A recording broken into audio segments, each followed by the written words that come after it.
உங்கள் தேவா தட்டுங்கள் திறக்கப்படும் அப்படிங்கிறது நம்ம புது சேனலு. சப்ஸ்கிரைப் பண்ணுங்கள். யாரும் எதிர்பார்க்குற அளவுக்கு சப்ஸ்கிரைப் பண்ணுங்கள். அப்போ தான் நம்ம மேற்கொண்டு பல்வேறு நடவடிக்கைகளில் இறங்க முடியும். நம்முடைய முக்கியமான நோக்கம் வந்து ஏழை இல்லாத உலகத்தை படைக்கணும். உலகத்தில் எங்கெங்கே ஏழைகள் உணவுக்கு கஷ்டப்படுறாங்களோ அவங்க எல்லாத்துக்கும் உணவுகள் தருவதற்கு ஏற்பாடு செய்யணும். இந்தியாவில் உணவு பஞ்சம் இல்லாமல் நம்ம தவிர்க்கணும். ஒவ்வொரு ஏழைக்கும் உடுக்க உடை, உண்ண உணவு, இருக்க இருப்பிடம் இவற்றை வந்து நம்ம செஞ்சு தரணும். இதுதான் நம்மளுடைய மெயின் குறிக்கோள். இது எப்படி நம்மளால் சாத்தியமாகும் அப்படின்னா, கடவுளால் இயலாத காரியம் எதுவுமே இல்லை. ஒரு நொடியில் எல்லாத்தையும் மாற்றிடுவார். நம்ம கடவுளை தான் நான் இந்த சேனல் நம்புது.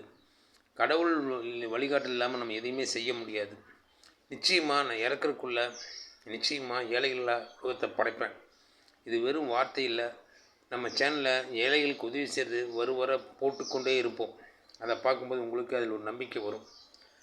கேளுங்கள் தரப்படும் அப்படிங்கிற சேனலில் எத்தனையோ ஏழைகளுக்கு உதவி செஞ்சோம். ஆனால் ஏழைகளுக்கு உதவி செய்கிற எண்ணத்தில் இருக்கும்போது வீடியோ எடுக்கணுங்கிற ஐடியாவே இல்லாமல் போச்சு. ஆனால் இனிமேல் நம்ம ஏழைகளுக்கு உதவி செய்யப்போ வீடியோ எடுத்து போடுவோம். ஏன்னா அப்போ தான் வந்து மற்றவர்களுக்கு வந்து நம்ம சேனலை பற்றியும் மற்றவர்களுக்கு வந்து ஏழைகளுக்கு உதவி செய்கிற எண்ணங்கள் வரும். இப்போ இருக்கிற உலகம் பார்த்திங்கன்னா தன்னலம் மட்டுமே பெருநோக்கமாக கொண்டு செயல்படுது இந்த உலகம். தன்னல நோக்கிலேருந்து பொது நலத்துக்கு நம்ம வரணும். நம்ம எப்படி 3 வேளை உணவு சாப்பிட்றோமோ அந்த மாதிரி ஒவ்வொரு உயிரினமும் 3 வேளை சாப்பிடணும். அதுக்கு வழிவகை செய்யணும். அதான் நம்ம சேனல் நோக்கம். நமக்கு ஆதரவு கொடுங்க, சப்ஸ்கிரைப் பண்ணுங்கள், தொடர்ந்து வீடியோ பார்த்துட்டு இருங்க. கண்டிப்பாக நம்ம சேனலில் வந்து பல்வேறு அதிசயங்கள் நடக்கும். அப்போ நம்ம தேடி பல்வேறு மக்கள் வருவாங்க. நம்ம அதை வந்து எல்லாத்தையும் சேனலில் வெளிப்படுத்துவோம். முக்கியமாக சப்ஸ்கிரைப் பண்ணுங்கள். தேங்க்யூ.